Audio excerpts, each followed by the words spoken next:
Now, I know you were mentioning that they're outnumbering currently you guys. What would you have to say? Why do you think that is?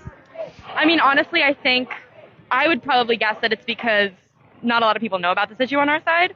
I mean, I just graduated from a GUSD school, and if you go to GUSD, you'll know that the vast majority of at least students there, and honestly, I would say teachers, are in support of the LGBTQ plus community. I think this is an issue that is near and dear to everyone's heart in our community. And I understand that we're both, pretty spirited sides right now where there's chants, there's microphones, there's people yelling at me that I'm a clown.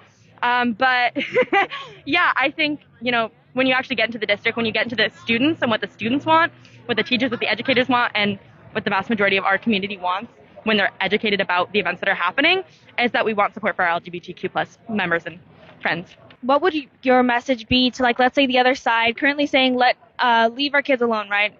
We heard that being chanted just recently. What would your message be to those parents? I mean, they're saying leave our kids alone. I mean, what does that really mean? They're saying don't educate them. I mean, our entire job is to educate them about the world around them. I think that message is somehow misconstrued from what they're really wanting to say, which is don't educate them about things I don't want them to be educated about, which is not what school's about. Do you think that they don't have that right to, let's say, restrict what their child's being taught in school?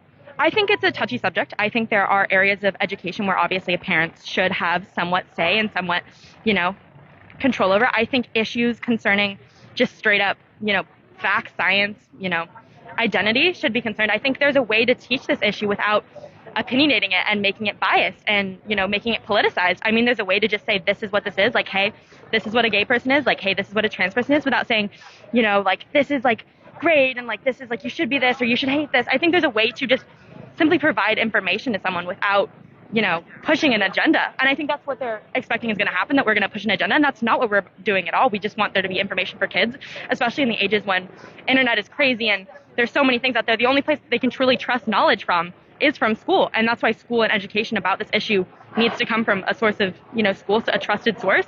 And that's why it's so important that GUSD sticks with our side on this issue. Okay, well, thank you so much.